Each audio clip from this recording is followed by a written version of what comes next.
Dear viewers, আমি আমার গত ভিডিওতে যে দুটি ডকুমেন্ট দেখিয়েছিলাম এমএইচআর থেকে জারি করা দুটি নোটিফিকেশানস, একটি আসলে লেটার এবং আরেকটি যে নোটিফিকেশান দেখিয়েছিলাম যেখানে সন্দেহ প্রকাশ করেছিলাম যে ডেটের কোথাও একটা গোলমাল হচ্ছে, তো আপনাদের কাছে অনুরোধ রেখেছিলাম এবং আমার এই একজন প্রিয় দর্শক তিনি এই ডকুমেন্টটি খুঁজে আমাকে পাঠিয়েছেন, তাকে ধন্যবাদ। আজকে সেই ডকুমেন্টের কন্টেন্ট নিয়ে কথা বলবো।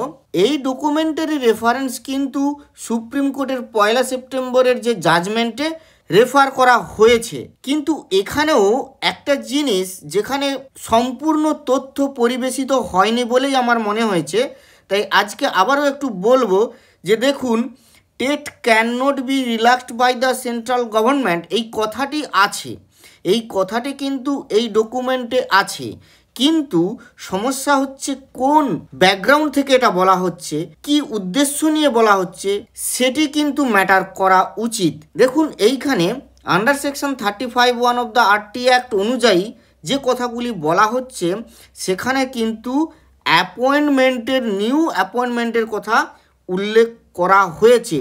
Accordingly all appointments of teachers in classes 1 to 8 in respect of all schools refer to in clause N, এই কথা উল্লেখ হয়েছে। এবং সাথে সাথে এখানে সমস্ত স্টেটকে যারা intends to seek relaxation under said subsection, তাদেরকে কিছু রিল্যাক্সেশন দেওয়া হয়েছিল। সেই রিল্যাক্সেশনগুলো দেওয়ার পরের পয়েন্ট নম্বর 4-এ বলেছে, the condition of passing TET will not be relaxed by the central government. অর্থাৎ যে রিল্যাক্সেশনগুলি দেওয়া হলো, এটা কিন্তু এই রিল্যাক্সেশনের বক্তব্যটি উঠে এসেছে নতুন অ্যাপয়েন্টমেন্টের ক্ষেত্রে। এখানে কিন্তু কোথাও এক্সিস্টিং টিচার সম্পর্কে বলা নেই। তবে হ্যাঁ, একটা আইনি ব্যাখ্যা খোঁজার চেষ্টা হয়েছে সুপ্রিম কোর্টের এই 1 সেপ্টেম্বরের জাজমেন্টে। আমি এটা নিয়ে পরে আরেকটা ভিডিও করব। সেখানে কিন্তু একটা আইনি ব্যাখ্যা খোঁজার চেষ্টা হয়েছে। যে আইনি ব্যাখ্যায় খুঁজতে চাওয়া হয়েছে, এই যে বলা হচ্ছে বারবার অল অ্যাপয়েন্টমেন্টস অফ টিচার্স, এই যে অ্যাপয়েন্টমেন্টস অফ টিচার্স কথাটার মানে কি? যারা নতুন একেবারে ফ্রেশ রিক্রুইট হবেন, ফ্রেশ অ্যাপয়েন্টমেন্ট হবেন, তাদের কথাই বলা হচ্ছে, না ফ্রেশ অ্যাপয়েন্টমেন্ট প্লাস প্রমোশন নেবেন তারাও অ্যাপয়েন্টমেন্ট? অর্থাৎ এটার নাম দেওয়া হয়েছে কি, appointment from internal sources, appointment from external sources.